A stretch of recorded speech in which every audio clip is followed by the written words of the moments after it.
The mind is everything. What you think you become. Buddha. Welcome back to Son.Mindfulness. Have you ever wondered why life feels like a never-ending cycle? Why do we face pain, loss, and rebirth again and again? Could there be a deeper meaning behind this endless journey? Today we explore a timeless truth from Buddhist wisdom, Samsara. This cycle of birth, death, and rebirth affects all beings. Many people live unaware, trapped in patterns of suffering. This is a silent crisis in our modern world. But there is hope. Understanding Samsara helps us break free. We will learn the causes of this cycle and the path to liberation. This knowledge can bring peace and freedom to your life.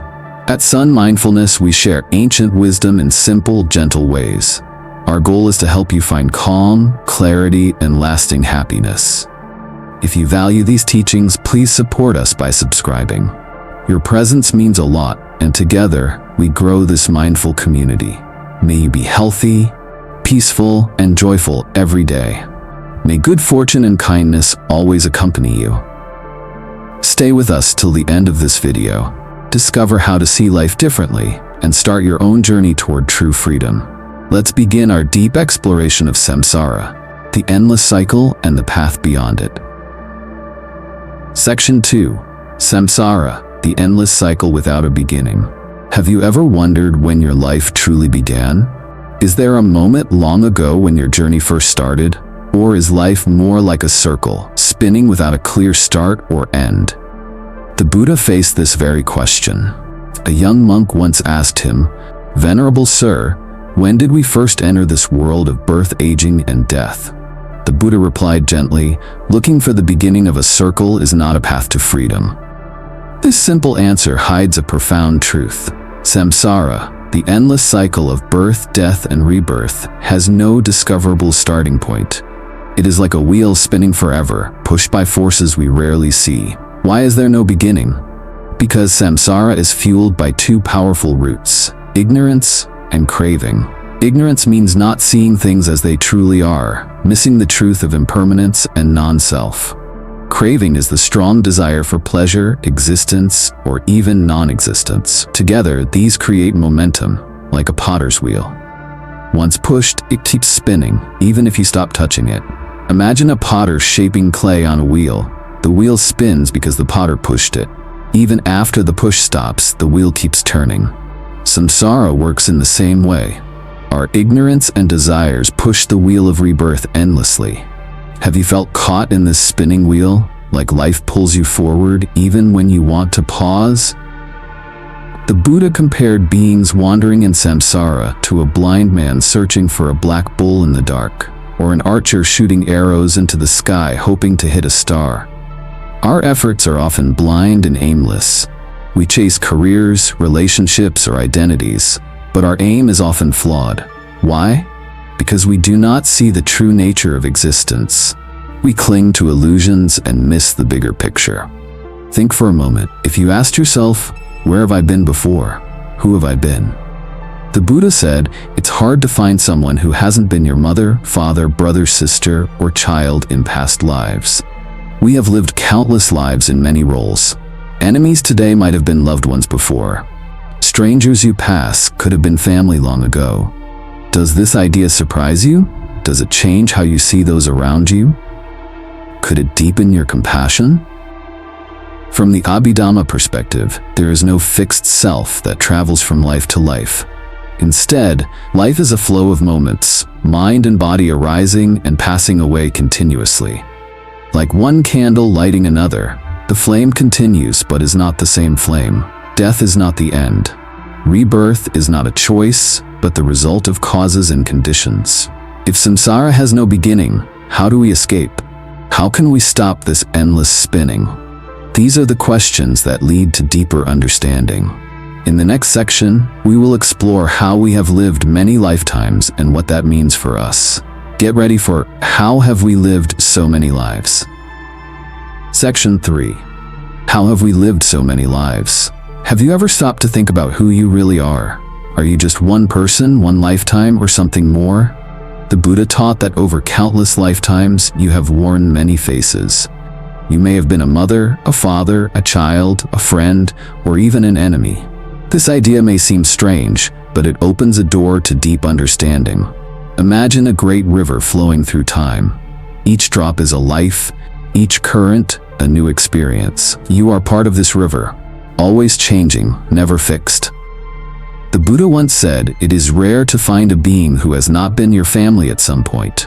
Have you ever held anger toward someone and later felt regret?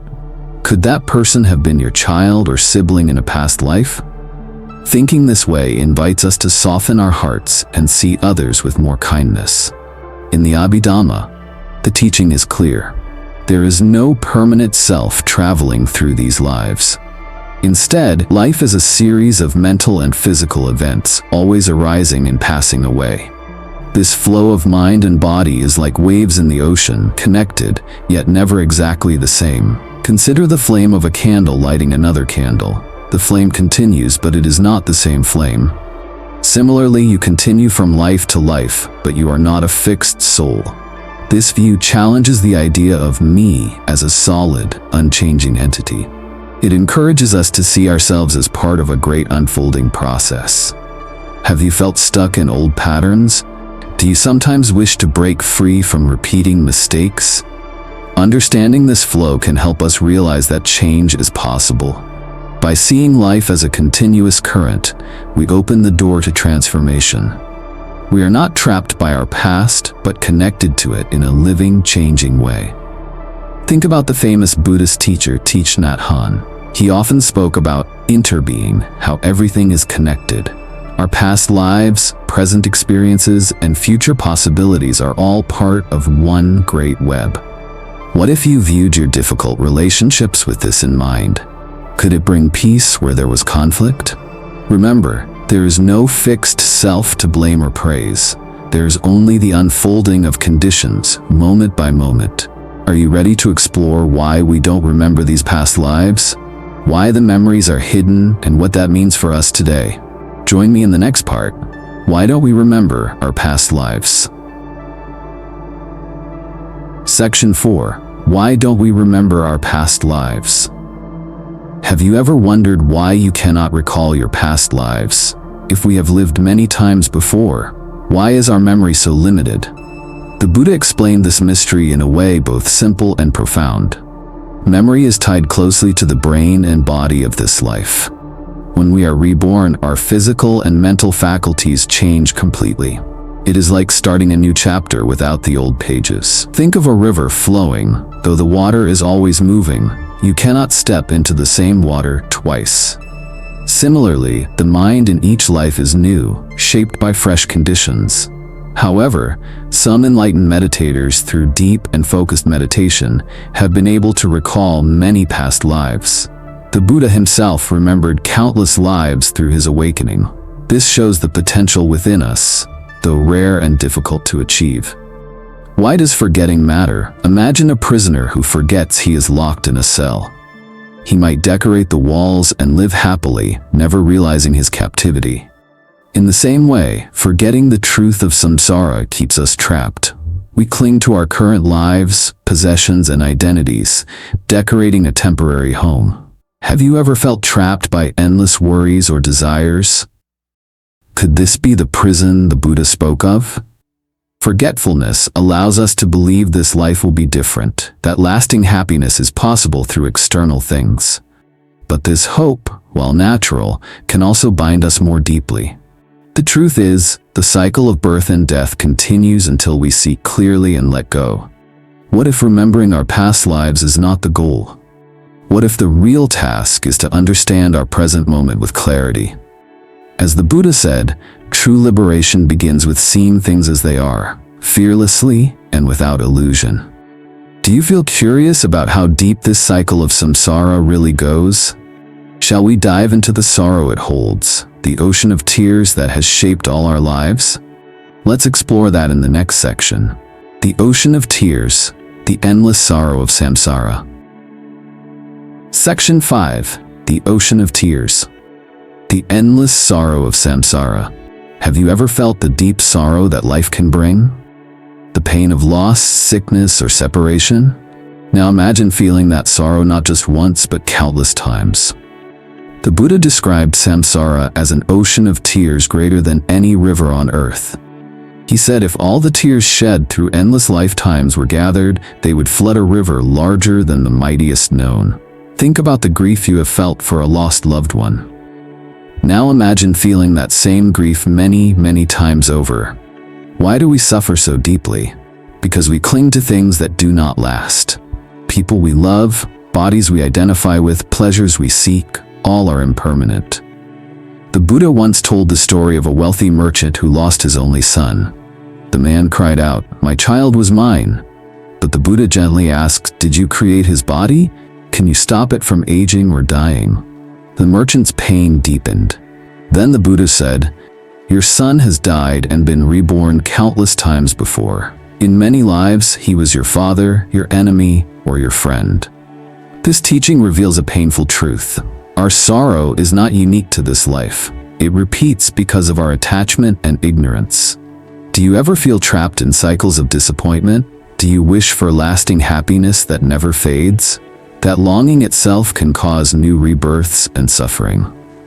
The mind's delusion, called moha, makes us believe this time will be different. It blinds us to impermanence and keeps us reaching for what cannot last. Yet understanding this sorrow is also a call to wake up. It is an invitation to see clearly and begin to let go.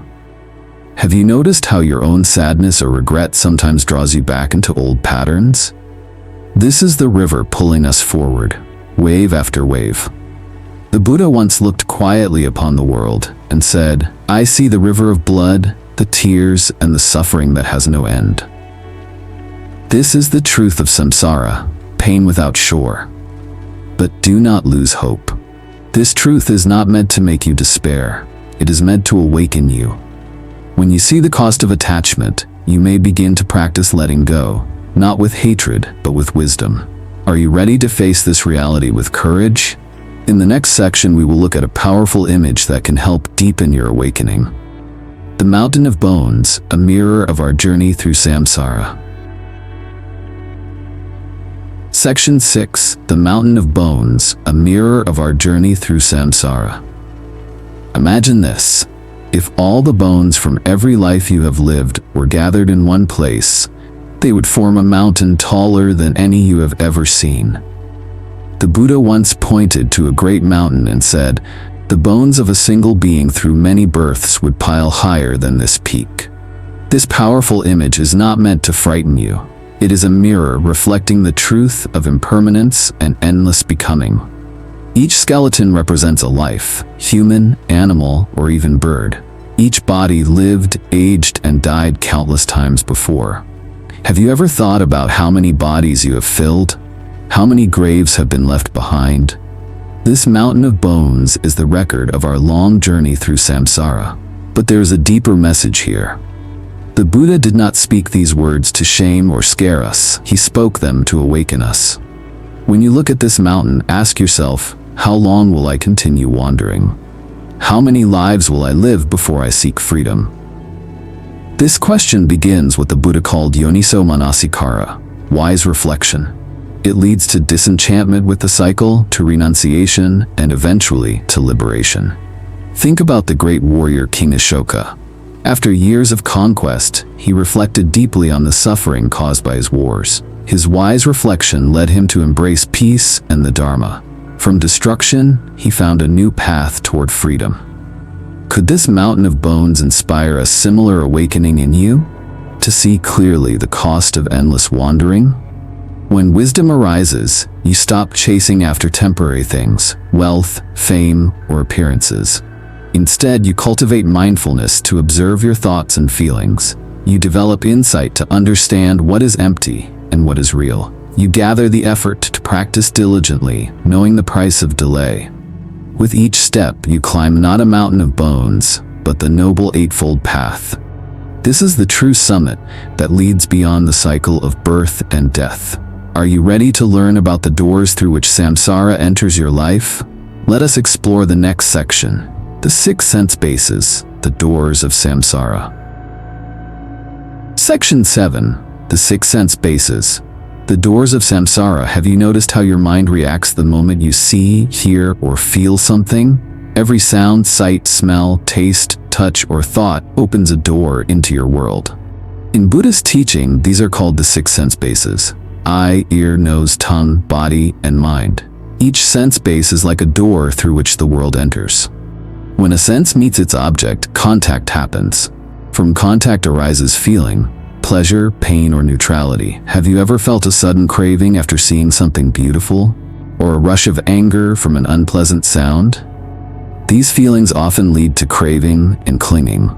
This process sets the wheel of samsara turning again, leading to birth, aging, suffering, and death. Imagine your mind as a restless monkey jumping from window to window in a house. Every new sight or sound grabs its attention. It never rests and never stays still. This is how the untrained mind behaves, constantly pulled by the senses. We believe we own our experiences. I saw this, I felt that pain. But in truth, these are just contacts, passing moments, not a permanent self. Through meditation, especially vipassana, we learn to see things as they truly are. Sight is just sight. Sound is just sound. Thoughts are just thoughts. Have you tried watching your thoughts without reacting? How did it feel to simply observe without clinging or pushing away? This is sense restraint, not repression, but wise awareness. Like watching a play on stage where you see the actors but do not get lost in the story. The Buddha did not teach us to shut these doors. He taught us to guard them with mindfulness. Be aware when contact happens, understand clearly. Don't cling. Freedom begins when we stop reacting blindly to the 6 doors. The senses are not enemies. Used by craving, they bind us. Used by wisdom, they liberate us. Have you ever experienced a moment when you saw clearly without judgment? That moment hints at the freedom waiting beyond samsara. In the next section, we will discover the many realms through which beings wander and the path that leads beyond them all. Let's explore the path out of samsara, realms, and the Noble Eightfold Path. Section 8.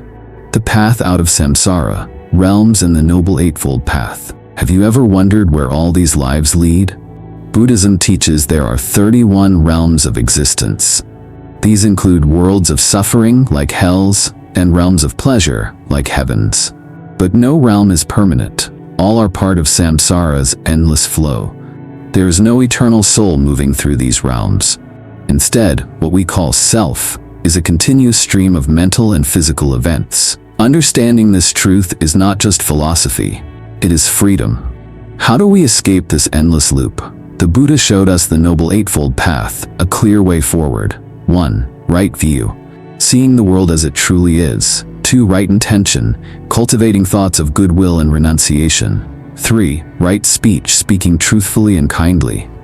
4. Right action. Acting with compassion and morality. 5. Right livelihood. Choosing work that harms no one. 6. Right effort. Persisting in wholesome habits. 7. Right mindfulness, being aware of body, feelings, and mind. 8. Right concentration, developing deep focus through meditation. By practicing these steps, we slowly weaken craving and ignorance. Each link in the chain of dependent origination is understood and let go. As clinging fades, the wheel of samsara stops turning. This cessation is called nibbana, the unconditioned, the unborn, the end of suffering.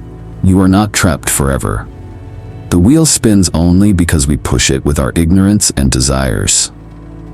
Have you ever felt a moment of peace when worries fade? That glimpse of calm is a taste of freedom.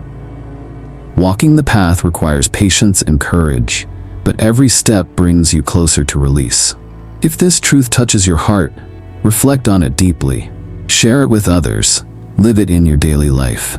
May you find the path beneath the Bodhi tree, the great freedom the Buddha discovered. And now, as we have journeyed through samsara together, it is time to turn to the final part, where we find hope and a call to action. Conclusion, hope, and the invitation to walk the path. Section 9. Conclusion. Thank you so much for walking this journey with me. You have explored deep truths about samsara, the endless cycle of birth and death. You have learned that this cycle has no clear beginning and is fueled by ignorance and craving. You now understand how we have lived countless lives in many forms and roles. You see why we forget past lives and how this forgetfulness keeps us trapped. Most importantly, you have faced the ocean of tears, the endless sorrow we all share. You have looked into the mountain of bones, our journey's long record of impermanence. You have explored the six sense doors through which Samsara enters our lives, and you have discovered the path, the noble eightfold path that leads to freedom. Congratulations on reaching this place of insight. It is not easy to see clearly and face these truths. Your willingness to understand is already a step toward freedom. Do you feel a new sense of peace? Have your thoughts about life and suffering shifted? What parts of this teaching touched you most deeply? I invite you to share your thoughts in the comments below. Remember, understanding alone is not enough. True change comes from practice and daily experience. Can you bring mindfulness into your everyday moments? Can you watch your thoughts and feelings without clinging? Your journey is unique and precious. Each small step toward awareness builds the path to freedom. Thank you deeply for watching and supporting Son.Mindfulness. Please subscribe if you want more peaceful teachings and stories. Your presence means a lot, and your support helps this community grow. May you always be healthy and strong. May peace fill your heart and home. May happiness and good fortune accompany you every day. Take care, dear friend, and remember, you are never alone on this path. Thank you.